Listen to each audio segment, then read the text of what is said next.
l'AfD et les anti-systèmes de l'alliance Sarah Wagenknecht sont en tête dans les régions de Saxe et Thuringe qui se rendent aux urnes aujourd'hui. Comment expliquer cette montée des populistes inédite outre-Rhin depuis la Seconde Guerre mondiale? On en parle avec Ulrich Buna, analyste géopolitique. On en parle avec Bélir Nabli, professeur de droit, consultant au cabinet Lysias Partners. Frédéric Delpech, bonjour, du service politique de TF1 LCI, nous a rejoint. Et Solène Rioux et Vincent Wartner sont avec nous en direct d'Allemagne devant le Parlement régional de Thuringe. Bonjour Solène. Avant de vous entendre, regardons justement votre reportage. À l'heure où des élections cruciales se déroulent aujourd'hui dans ces deux Länder de l'Est, le parti populiste, l'AfD, l'Alternative pour l'Allemagne, fait la course en tête avec 30% des voix. L'Allemagne face à ses démons, c'est un reportage signé Solène Rioux, Vincent Wartner avec Caroline Dubled. Signe d'un pays fracturé, ces deux rassemblements qui se font face à quelques heures du scrutin. D'un côté, les électeurs de l'Alternative pour l'Allemagne. De l'autre, les anti-AfD. Je suis contre l'AfD. Je me sens terriblement mal. J'ai vraiment très peur d'eux. Leur mesure la plus décriée, la remigration. Ce plan secret révélé par un média d'investigation vise à expulser les étrangers, mais aussi les Allemands d'origine étrangère, comme cet homme.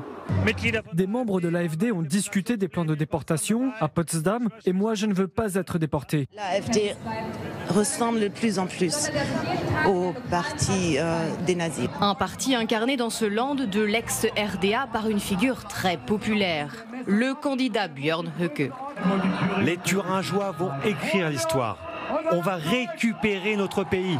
Applaudi, voire adulé, malgré des soupçons de sympathie néo-nazie. Nazi, cette histoire est complètement absurde. On en a eu des nazis de 1933 à 1945. Mais celui qui s'engage pour la démocratie allemande, et seulement pour ça, il n'est pas un nazi. Les électeurs plus modérés de l'AfD justifient ce glissement vers la droite radicale. Ce parti dit tout haut ce que plus aucun parti n'ose dire. Avant, c'était les socialistes et les Verts qui disaient tout ça, mais aucun acte n'a jamais suivi.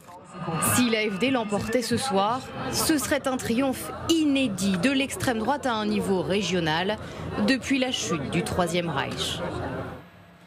Si les attentes et les sondages se confirment, le poids de l'extrême droite et la percée de cette nouvelle force populiste pourraient rabattre les cartes. Solène, on a vu votre reportage édifiant. Est-ce que l'extrême droite est en mesure de s'emparer de ces deux Länder ? Oui, absolument, au moins dans un des Länder, mais c'est possible dans ces deux Länder d'Allemagne de l'Est. Alors d'abord, il y a la Saxe. Ça sera beaucoup plus serré en Saxe parce que l'AfD est réellement au coude à coude avec les conservateurs de la CDU. En revanche, ici, en Thuringe, où l'on se trouve avec Vincent Wartner, l'AfD fait la course en tête depuis maintenant plusieurs semaines, avec au moins 6 points d'avance sur la CDU. Alors pour comprendre un peu l'enjeu de ces élections, c'est de renouveler le Parlement régional, c'est d'élire un nouveau gouvernement local, parce que vous savez que l'Allemagne a un système politique qui est très décentralisé. Néanmoins, attention, il ne suffira pas à l'AfD d'arriver en tête des scrutins ce soir pour diriger le Land. Il leur faudra une majorité. Et c'est là que le bas blesse, parce que les formations politiques, aucune d'entre elles ne veut former d'alliance avec ce parti de droite radicale, anti-immigration et anti-Union européenne. Mais si l'AfD obtient quand même 30% des voix, ça lui permettra d'obtenir une minorité de blocage et de paralyser en partie la vie politique de la région. Si l'AfD l'emporte ce soir, ce sera la première victoire de l'extrême droite à un échelon régional depuis la chute du Troisième Reich en 1945.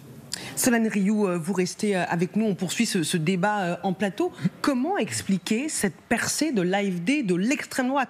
Je rappelle que l'AfD, parce qu'il ne faut pas faire de comparaison trop hâtive avec la France, l'AfD sont dans son programme à ce qu'on appelle la remigration, ce qu'a expliqué Solène, c'est-à-dire expatrier... Oui. Déportés, le mot, des Allemands, mais qui sont d'origine étrangère. Ça va très très très loin dans un pays qui a connu le nazisme. Comment on en est là aujourd'hui? Merci d'avoir regardé cette vidéo ou d'avoir écouté ce podcast. Abonne-toi pour plus de contenu.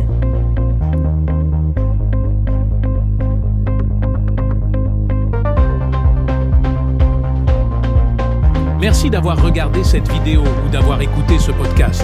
Abonne-toi pour plus de contenu.